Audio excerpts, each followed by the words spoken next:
তা সে শুধু গাছ নয়, জীবন্ত একটা কথা। হে শতবর্ষী বট, থাকো অবিচল প্রাণে, গ্রামের সঙ্গী হয়ে শত শত বৎসর শত সনে। আনুমানিক বয়স কেমন হতে পারে? আমি ধরেছি 300 বছর, 200 বছর। হ্যালো এভরিওয়ান, আসসালামু আলাইকুম। আমি মোহাম্মদ সোহেল হোসেন।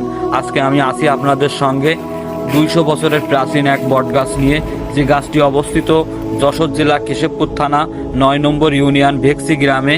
এই গাছটির পরিচিতি সম্পর্কে আপনারা হয়তো আগে জানেন কিনা জানি না, তবে আমার বিশেষভাবে মনে হয় এই গাছটি যশোর জেলার ভিতরে সব থেকে বড় গাছ। যদিও লোকচক্ষুর আড়ালে দীর্ঘদিন ছিল গাছটি, আমি অনেক কষ্টে খোঁজাখুঁজি করার পরে গাছটির সন্ধান পেয়েছি। তো যাই হোক, এই বট গাছ সম্পর্কে কিছু কথা না বললেই নয়। এমন একটা বট গাছ, 200 বছরের পুরনো বট গাছ, যেটা আমার চোখের সামনে দেখতে পাচ্ছেন। যেন একটা অন্যরকম প্রশান্তি, অন্যরকম মায়া এখানে, যেটা প্রকৃতির বিশ্বাস।